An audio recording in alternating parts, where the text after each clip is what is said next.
हंगो थाना दवाबा पुलिस ने इलाका तोरावड़ी इलाका मंजाकी पहाड़ के मुकाम पर तहरीक तालिबान पाकिस्तान के ठिकाने पर छापे लगाते हुए CTD को इंतहाई मतलूब 4 अहम दहशतगर्दों को गिरफ्तार करके भारी अस्ता बरामद कर लिया, जो कि हंगो में तखरीबकारी का मंसूबा बना रहे थे। इस हवाले से SHO थाना दवाबा मुजाहिद हुसैन ने बताया कि DPO हंगो आसिफ बहादुर की खसूस इन्फॉर्मेशन पर DSP टलमजर जान की क़यादत में भारी नफरी के हमरा तोरावड़ी के मुकाम पर दहशतगर्दों के ठिकाने पर छापा लगाकर 4 अहम दहशतगर्दों को गिरफ्तार कर लिया, जिनमें कमांडर सैयद जमान समेत अफजल, अजीज़ और जुबैर शामिल, जो कि CTD को हार्ड पुलिस को इंतहाई मतलूब थे।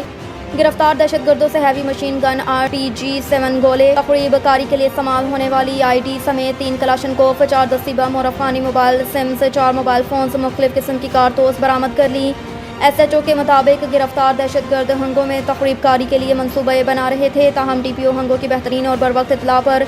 दवाबा पुलिस ने इन दहशतगर्दों के मज़मूम मज़ाम को खाक में मिलाते हुए गिरफ्तार कर लिया।